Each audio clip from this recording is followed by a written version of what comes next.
Let's start in Ethiopia, shall we, where the country has completed its first ever export of metal products in a deal which has seen Ethiopian Steel Profiling and Building Company and roughly $330,000 from the sale of 25 tons of steel products. Now, that initiative was part of the country's overall growth and transformation plan's target to expand the production capacity of Ethiopia's manufacturing sector.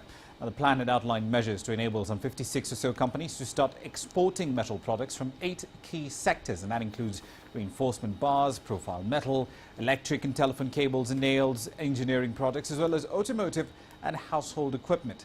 In the first year of its implementation, this plan aims to realize over $20 million in revenue. By the end of this year, 40% of the world will be online, but 1.1 billion households, that's roughly 4.4 billion people, are yet to be hooked up. The majority of these are right here in Africa. The International Telecommunication Union report also notes that over the same period, mobile broadband over smartphones and tablets has become the fastest growing segment of the global ICT market.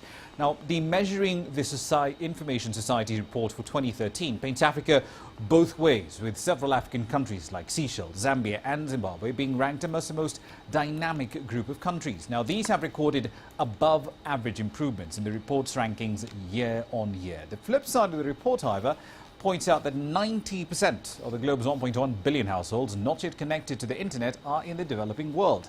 And they highlighted a group of 39 countries, most of which, by the way, right here in Africa, saying they are not making enough progress to roll out information and communication technology. Still on matters infrastructure, an ambitious deal between China and Kenya to build a railway across the country may spell the end of the line for East Africa's first rail link, which connected the coastal town of Mombasa to landlocked Uganda, thereby gaining the very colourful nickname of the Lunatic Express. Here's CCTV's Jitu Ibrahim with a story of a rail line that is slowly being shunted off to economic oblivion. At the end of the 19th century, a group of British engineers and their African and Indian laborers toiled for years to build Kenya's first railway. Facing man-eating lions, malaria, and spiraling costs to complete the line dubbed the Lunatic Express. Connecting the port of Mombasa to landlocked Uganda, the railway opened up East Africa's interior to trade for the first time. But decades of mismanagement have left their mark. Of the 1,700 miles of track laid during the colonial era, no more than 700 are operational today. This old line may not exist in another few years, so I thought it was a good opportunity to take it. So yeah, it's got immense historical significance, both for the European former powers and certainly for Africa. An ambitious deal between Kenya and China may spell the end of the line for the Lunatic Express and lay new tracks for a new railway that will propel East Africa into the 21st century. The $5 billion agreement includes a new standard gauge line from Mombasa to Malaba on Kenya's border with Uganda. Improving infrastructure such as railways is seen as the key to connecting Africa's different economies. A number of inland countries route to the seas via Kenya. And if you want to maintain and embed and entrench that advantage, you've really got to have some 21st century infrastructure. For William, who transports fresh vegetables from Kenya's agricultural highlands to less productive coast, these improvements should have come sooner. He relies on both roads and rail. The road, there's breakdowns, it's not safe, and again, it's good to transport our goods through railway line, yeah? But the only problem that we have, there's no space for our commodities. The added freight capacity of a new railway and improving the country's roads would help slash the cost of transporting goods across East Africa by a colossal 79%, this according to the Kenyan government. And it's practical improvements like this that matter most to people like William, who are only too happy to see the end of a railway from a bygone era, no matter how rich its history is. Jitu Abraham, CCTV.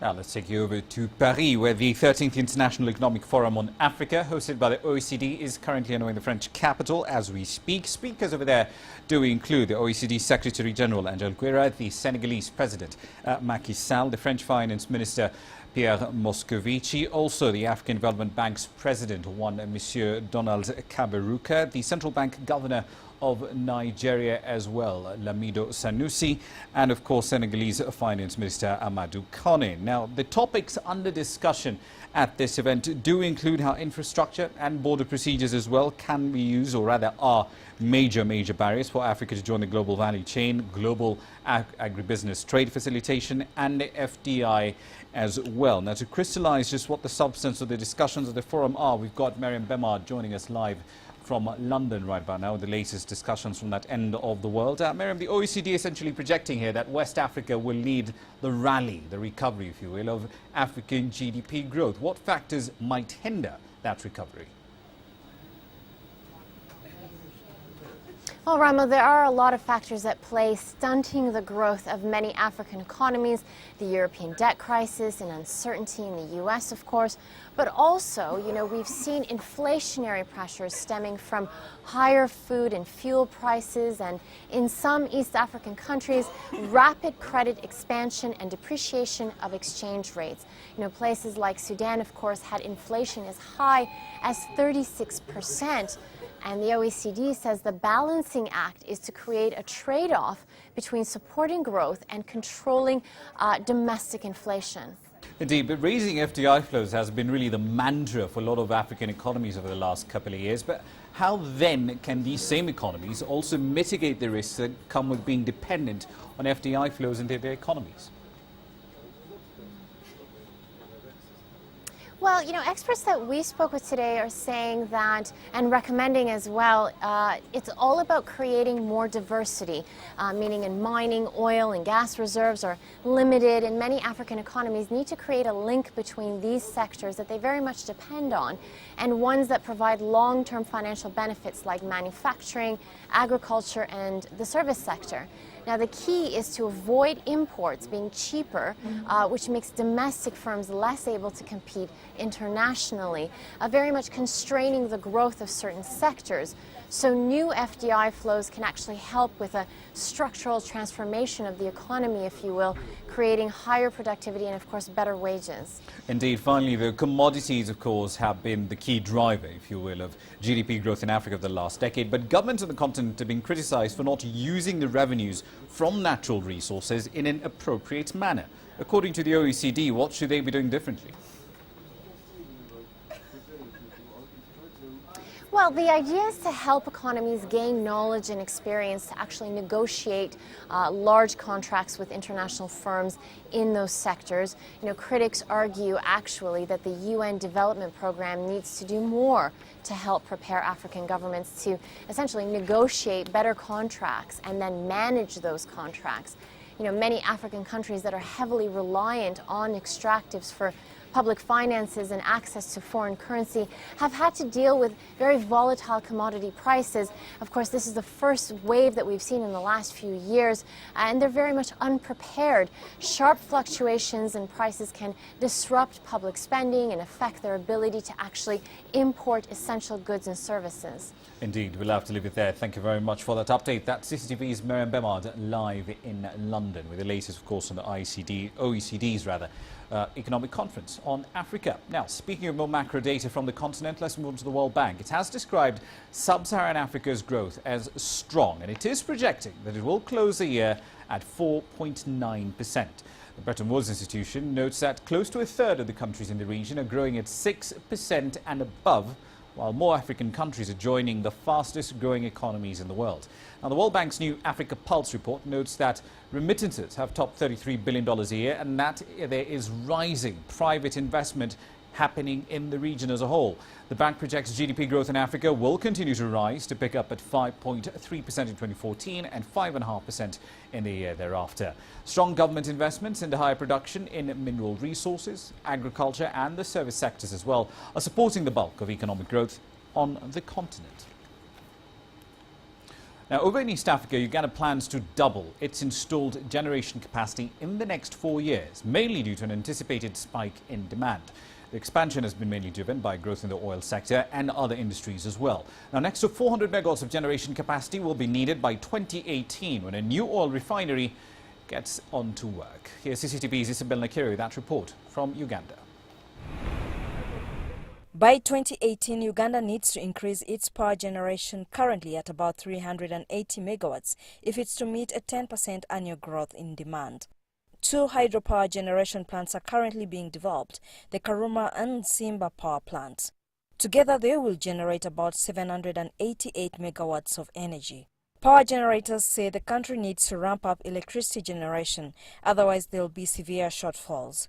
We are relying on the numbers that we have seen, the prospects that we have seen in terms of investment, that the country will be able to take off much of the generation that we are dealing with in terms of development at the moment. We are forecasting a spike in terms of consumption in the period 2018 to 2020, mainly driven by the spinning off effects of the oil sector and all the adjoining related industries that are going to span out of that.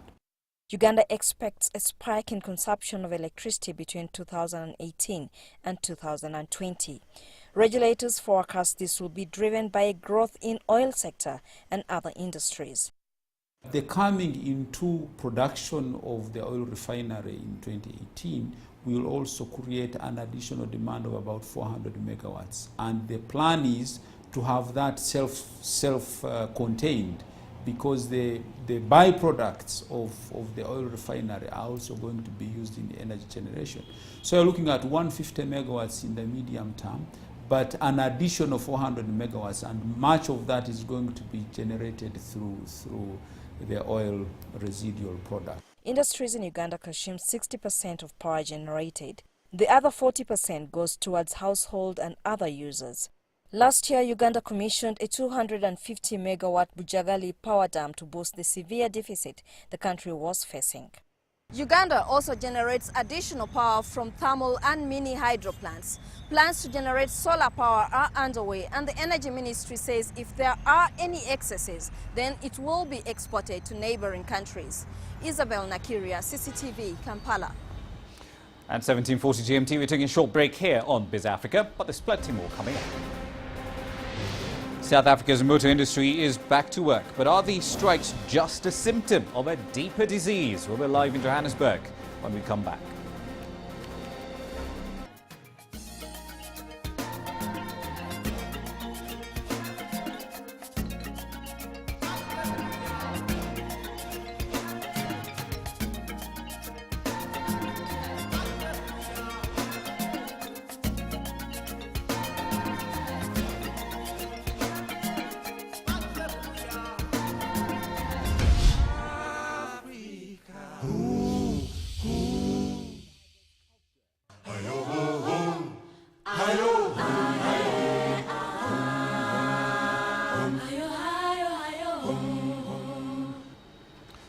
Welcome back. South Africa's motor industry returned to business as usual on Monday, following a Sunday evening announcement that the National Union of Metal Workers of South Africa, NUMSA, had accepted a 3-year wage deal. Now, in that deal, auto component workers get a 10% increase this year, 8% in 2014 and another 8% in 2015. While the announcement was welcomed by the union, workers and economists, there has been potential long-term damage to the industry. BMW said last week that it had shelved a big capital investment because it can't guarantee delivery to its export markets in the future. NUMSA is not amused. We don't think that the CEOs or the leadership of car manufacturers, including BMW, have demonstrated any leadership, first in the auto manufacturing strike, and then secondly, a strike that affected component manufacturers or their suppliers. And without taking responsibility, we think that BMW came with a political and economic blackmail. We think it's not just irresponsible, but we think it is reckless of BMW to be saying those things, because the South African government who receive taxes from the citizens are subsidizing that particular industry. Ultimately, this is a decision made based not on the fact that a strike is ongoing, but on labour stability in the country as a whole. And until that perception of labour stability changes, not locally, but globally, no decision will change, certainly not on the BMW Group's part. It appears that a level of maturity exists between NUMSA and BMW in South Africa, and there has been some communication since BMW made the announcement. We would indeed seek a meeting with BMW's leadership to hear from them what informs their position, but also to ensure that they do not threaten, the livelihoods of those already employed, and that they must respect the fact that in our law in this country, we do have a right to strike. In fact, it's because of our commitment to South Africa that we raise these issues. We would like to be seen as somebody that's saying, this is a problem. How do we address it now before this becomes an industry-wide problem? The South African auto industry employs some 300,000 people in 22,000 companies, and its impact on the country's GDP is significant. While the decision by BMW is a foregone conclusion, it may serve as a wake-up call to unions. I'm Angelo Coppola for CCTV in Midrand, Johannesburg. Right then, live to Johannesburg, South Africa, where CCTV's Angelo Coppola is standing by. Certainly not in a bright red BMW M1, but nonetheless. Angelo, looking at these figures here for the reactions, of course, that we're getting from BMW and, of course, the government in South Africa. The Finance Minister, Pravin Gordhan, has said that he wants to engage car makers in talks to assuage their fears, really, about investing in South Africa. But without a top-down reform plan for South Africa's labour laws, what really can he offer? The short answer is he can't offer anything, because ultimately the ANC alliance, which is going to the election booths or tolling booths next year, is made up of COSATU and also NUMSA. So unless there's labour legislation that's going to make everybody happy in the labour movement, there's not going to be any changes. So they have nothing to offer. I mean, the bottom line is that if the government were to propose some changes to legislation, they're unlikely to get any support from NUMSA or COSATU, and there's a whole political infighting that's going on there at the moment. So, look, at the moment BMW aren't budging, even though the minister said he wants to have a discussion to allay fears. It's unlikely that there's going to be any change or any movement, and there's nothing that the minister can propose. Indeed. We also know, of course, we've heard, rather, of BMW's sentiments. But what about the other car makers who have plants in South Africa? Ford, Mercedes, Nissan, Toyota as well. Do they share BMW's sentiments with regard to freezing investment in South Africa? Well, the issue really is that generally business in South Africa are fairly quiet when it comes to criticising unions or criticising government. And so while those sentiments might be felt quietly behind those closed doors and in cigar smoke-filled rooms, they're not vocal about them. So I think the biggest issue really is how much investment don't we get in South Africa which we don't hear about. And that's probably where the biggest risk is. I mean, just as an aside, I reliably heard today that BMW are investing around 100 million in refurbishing their head office in Midrand. Now, if that's a sign of a company who's thinking about not having a future in South Africa, then we need more of those companies here, Raman. Indeed, indeed. But we've also had, of course, in your package, NUMSA leaders essentially describing the decision, or rather the comments from BMW as, quote, blackmail. Could you delve a little deeper into the arguments underlying that statement? I probably spent about 2 hours thinking about the response to that question, and quite frankly, I don't understand the logic. I think it's about perception. The union, quite rightly, sees the government taxes that it uses of our taxpayers' money as a means of subsidizing that motor industry. The manufacturing industry are saying this is actually an incentive scheme, because if we didn't have the incentive scheme, we would be taking our production facilities to other parts of the world. I mean, we heard today about Zambia attracting some US currency in terms of a development with Land Rover. And there are manufacturing companies who are going to other parts of the world to go and invest there because the incentives are attractive. So it's a perception issue. Labour are saying it's a subsidy, and manufacturing sector are saying it's an incentive scheme. Raman? Indeed. Thank you very much for that. CCTV's Angela Coppola live in Johannesburg on the morality of deploying capital amid a rather tentative and, well, relatively tense labour situation. Now, let's move on to South Africa's oil and gas industry. It looks really poised for strong growth, with global energy demand still rising. Recent discoveries on the western and the eastern coastlines of the continent are getting quite a bit of attention from international investors. But local, smaller companies are struggling to get a slice of the action. Here's CCTV Sumitra Naidu. They look at some of the challenges new entrants are facing in a rush for a slice of black gold. One of the biggest challenges facing small BEE companies entering the oil and gas industry in South Africa and on the continent is access to funding. According to PricewaterhouseCoopers, the continent is poised for strong growth in the oil and gas industry despite political and regulatory hurdles. But Africans themselves will gain little benefit from these resources, mainly because they are smaller players and can't gain financing. The bigger banks, because of their relationship considerations with these big oil majors, obviously give preferential treatment in offering their credit facilities to these big names first. Another hurdle is that transactions which are dollar denominated and average between 120 and 150 million US dollars are high risk. South African banks in particular are reluctant to fund these projects. When it comes to importation of petroleum products, it's financed in US dollars. And because this is a low margin business but high turnover, it costs quite a lot of money to finance a transaction, especially if you were to bring products into South Africa. South Africa does not have its own oil resources, which means it has to import most of its crude oil products, such as petroleum and diesel. Most of Africa's oil resources can be found in countries including Libya, Sudan and Nigeria. As part of efforts to transform the oil and gas sector in South Africa, the government has legislated that 25% of all gas and petroleum products brought into the country should be done so by BEE compliant companies. However, smaller players that are BEE compliant are struggling to find funding.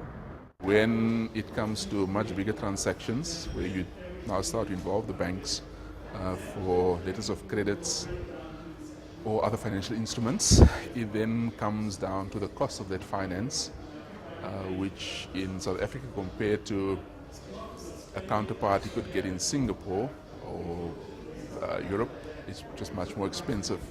If South African companies are given a chance to compete on an international scale, it will open up the market for other businesses on the continent.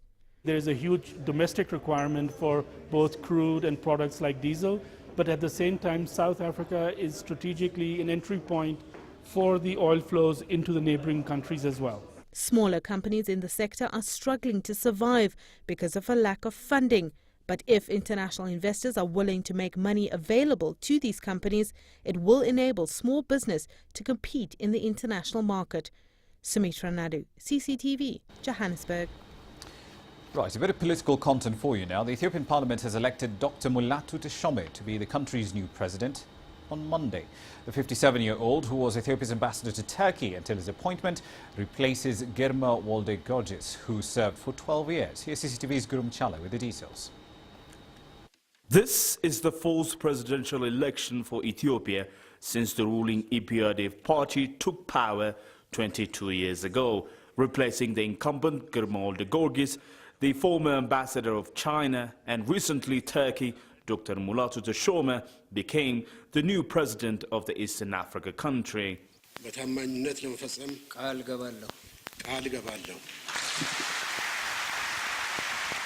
President Mulatu is one of the most senior political leaders of the country, who also served as the Minister of Agriculture and Speaker of the House of Federation.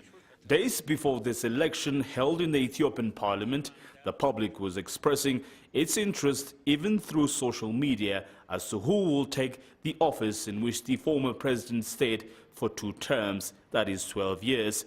Of the predictions, the former Ethiopian Commodity Exchange ECX founder Dr. Leni Gebremedhin, the world-famous athlete Haile Gebrselassie, and the current Speaker of the House of Representatives Abdullah Gameda were the favorites. But it was the unexpected Mulatu Teshome who took power. I am also confident that I can count on the full support of you members of parliament and the entire people of Ethiopia as I endeavor to meet my obligation. There are mixed views from Ethiopians about their newly elected president. Some, of course, were not even aware of the election. We will be happy if the new president is good, but I didn't know about the election at all until now. As an Ethiopian, Mr. Girma has good terms, and I wish the new president to have even a better one. We have had good times under his leadership. Born in 1924, former President Girma Waldegirgis left office aged 89 for retirement. In the parliamentary political system of Ethiopia, the duty of the president is mostly ceremonial. The higher power is still held by the prime minister of the country. So many expect the job of the new president, Mulatu Teshome, won't be any different from his predecessor. Grumtala, CCTV, Addis Ababa, Ethiopia. Right, now the main underlying narrative really as far as African equities are concerned today is really about dollar weakness. You'll see that very strongly coming through in Kenya. Let's start, however, in Nigeria. The all-share index ending the day lower by about 0.2 of a percentage point. In South Africa, pretty much the same story, really. The all-share index down there, of course, pairing some of the losses we've seen earlier. It was down 0.8% at 10 GMT, down 0.7. This, however, was a star performer of the day. 16-week highs on the equity side and also on the Kenyan shilling as well, mainly because a lot of traders on the shilling side are simply selling off the dollar assets and moving back into the Kenyan currency. And of course, the Egyptian market also in the green, ending the day higher by about 2/3. That's business for you this Monday. More tomorrow. See you then. I'm Raman Yang. On to Beatrice now for the sport. Rama, many thanks indeed. The sports coming up next. Your headlines.